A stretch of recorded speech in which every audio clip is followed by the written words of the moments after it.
안녕하세요. 2018년 12월 28일 2018년의 마지막 디브리핑을 시작하겠습니다.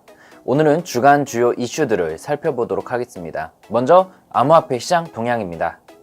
최근 상승으로의 전환을 보이는 것 같았던 시장은 다시 한번 큰 폭의 하락을 보이고 있습니다. 비트코인은 전일 대비 마이너스 5.43%, 리플은 10.81%, 이더리움은 12.23% 하락하는 등 대부분의 시가총액 상위 암호화폐들이 조정을 크게 받고 있습니다. 하루 거래대금이 100만 달러 이상인 코인 중 지난 한 주간 상승폭이 가장 컸던 코인으로는 게임닷컴이 한 주간 161% 상승, 플라틴 코인이 146%, 이터널 토큰이 138% 상승 중입니다. 후오비에 상장되어 있는 게임닷컴의 차트를 보겠습니다. 게임닷컴도 다른 코인들과 마찬가지로 그동안 큰 폭의 하락을 보인 후 요즘 들어서 다시 강하게 반등을 하는 듯 보였으나 다시 또 조정을 받고 있는 모습입니다.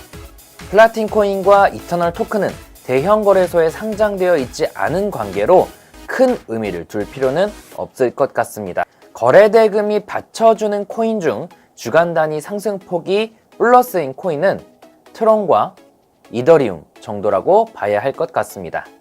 반면 주간 하락폭이 가장 컸던 코인으로는 크립토닷컴 체인이 37%, CWV 체인이 35%, 플레이코인이 34% 하락 중입니다. 비트코인 차트도 보겠습니다. 전일 결국 박스권 하단을 이탈했습니다. 물론 12월 초에도 박스권 이탈 후 약 열흘간의 소폭 하락을 보이다가 다시 박스권으로 돌아온 경험이 있기에 조금 더 지켜볼 필요는 있겠지만 이번 기회에 거래량이 동반되며 상반을 뚫어줬으면 좋았겠다는 아쉬움이 남는 건 어쩔 수 없습니다. 단기 트레이딩을 하시는 분들이라면 전저점인 3,300달러 선까지 떨어지거나 아니면 박스권 하단인 3,800달러 선을 돌파할 때 재진입하시는 것도 괜찮을 것 같습니다. 단기 트레이딩이 아니라면 3,300달러 선 이상에서는 관망이 필요해 보입니다. 오늘의 주요 뉴스는 디스트리트 홈페이지를 통해 살펴보겠습니다. 빗썸을 인수한 BK그룹의 김병건 회장이 27일 간담회를 갖고 빗썸 인수의 차질과 BXA 토큰 판매 사기에 대한 소문에 직접 해명하는 시간을 가졌습니다. 김 회장은 빗썸 인수에 아무런 차질이 없으며 인수대금 잔금인 3억 달러도 내년 2월 아무 문제 없이 지불할 계획이라고 밝혔습니다.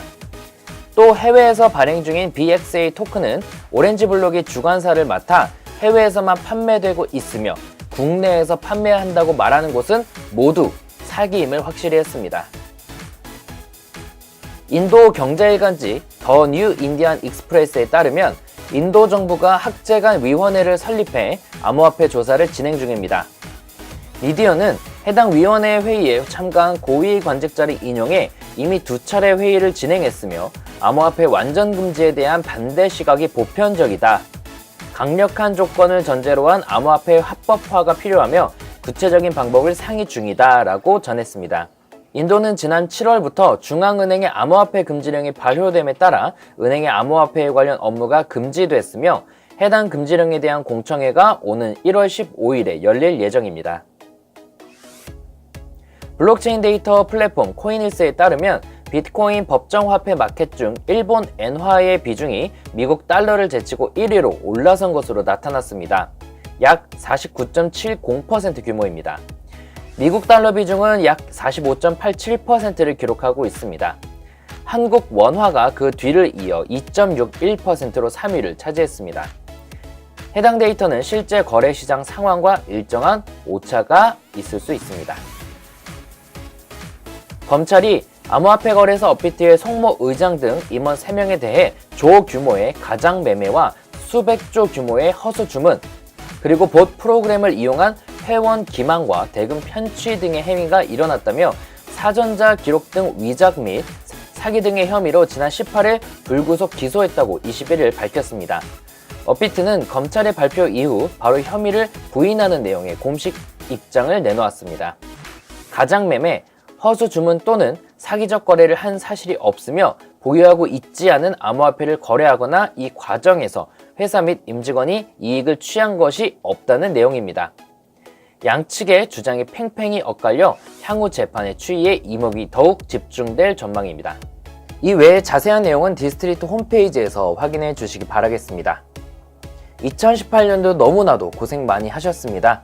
2019년에는 디스트리트에서 전달드리는 정확하고 빠른 소식을 통해 좋은 성적 이어나가셨으면 좋겠습니다. 이것으로 2018년 12월 28일 디브리핑을 마치겠습니다. 감사합니다.